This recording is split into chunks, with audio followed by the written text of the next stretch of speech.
ওই যে ওইটা দেন তো।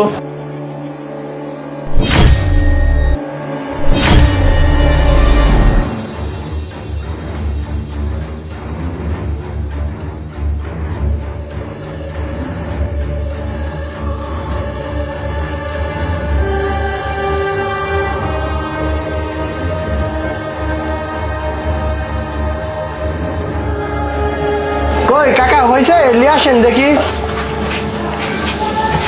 এই যে বাবা। ও এইটা তো কাকা দাম কত?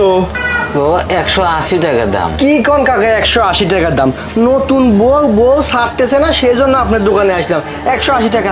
এই শোনো, এটা লেওয়া লাগবে না, আমি তোমাকে কিনে দেবো না, বুঝছো? আচ্ছা ঠিক আছে, রাইখা দাও। হ্যাঁ একা গেলেন না, আপনার জিনিসটা বলে আমি আরে বাবা, এটা কিনাই হচ্ছে আমার 170 টাকা, 10 টাকা লাভ হবে। এতদিন রাখি 10টা টাকা যদি না দেন তাহলে আমরা ব্যবসা কিভাবে করবো? জান গা আপনার জিনিস আচ্ছা, বলে না নিলেন জানগা।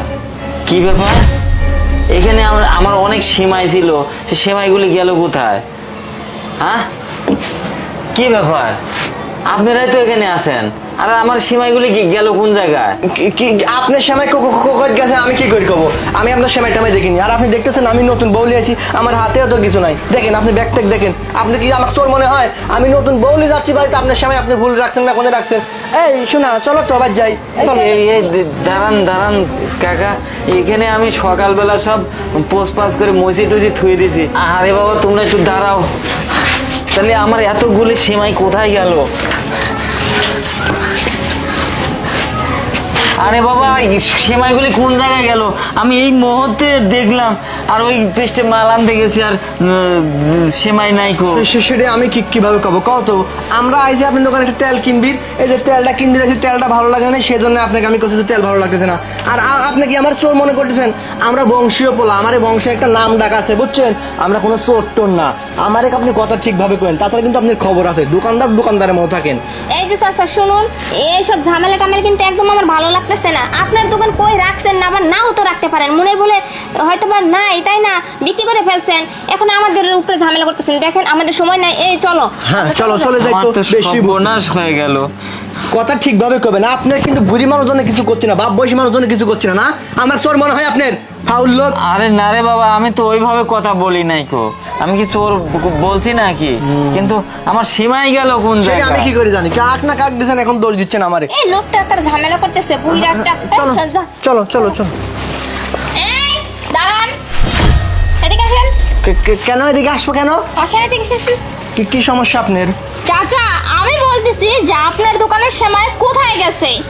এই যে মেয়েটার লেহেঙ্গা দেখতেছেন না, এই লেহেঙ্গার নিচে কিসের? আপনি মহিলা মানুষ, আমার বইয়ের লেহেঙ্গা তুলতেছেন কেন? মহিলা, আপনি আমার বই আমার মহিলা, এই মহিলা। আরে এটা কি? আরে সর্বনাশ, এই সীমাই। এই এত চোরের মায়ের বড় বড় গলা না, এতক্ষণ বললা যে আমি লেই নেই কো, আর এখন তোমরা কি মিশালের এই কাপড়ের নিচে দেখো তো মা আমার সীমাই করে কিভাবে চুরি করতেছে। এমনিতে মানে আপনার সাথে সমাধান করতে লাগছিলাম, এমনি না ম্যাডাম। তাই না? মামার বাড়ি যখন যাইবা তখন মামা জিজ্ঞেস করবো যে দোকানে শয়তানি করো নাকি। চাচা আমি ওখানে বসে বসে ফোন দেখতেছিলাম, তখনই দেখি যে এই লোকটা না এই মেয়েটার শাড়ির নিচে সব সময় ঢুকিয়ে নিচ্ছে। আরে মা, তুমি যদি না থাকতে তাহলে তো আমার এটা সর্বনাশ করে ভালা দিত। দেখো দেখো, ইয়ে কি কাপড়ের নিচে কিভাবে রাখছে দেখো। আমি এর পুলিশে দেবো। কাকা কাকা ভুল হয়ে গেছে, কাকা মাফ করে দেন। মা তুমি এখানে রাখো তো। তুমি তুমি তুমি আমি এই মেয়েকে ধরো। চাচা প্লিজ ভুল হয়ে গেছে, আমাদের মাফ করে দেন না চাচা। মা তুমি একটু ফোন দাও তো, তুমি একটু ফোন দাও পুলিশে। ম্যাডাম ফোন দিয়েন না। ম্যাডাম কাকা কাকা কাকা মাফ করে দেন না কাকা, ভুল হয়ে গেছে কাকা মাফ। তোমরা এইভাবে তোমরা কত মানুষের ক্ষতি করেছ কও? তোমরা এসে তেলের কথা বললি, এখন আমার এই সেমাই চুরি করে যাও। তাই এই কাপড়ের ভিতর, এই কাপড়ের ভিতর এখন মান সম্মানের প্রশ্ন আসছে নাকি? পুলিশকে ফোন দিছি, পুলিশ আসতেছে, ঠিক আছে? হ্যাঁ, ঠিক আছে ধরে নিয়ে এইবার মজা বুঝতে পারবে কত ধানে কত চাল।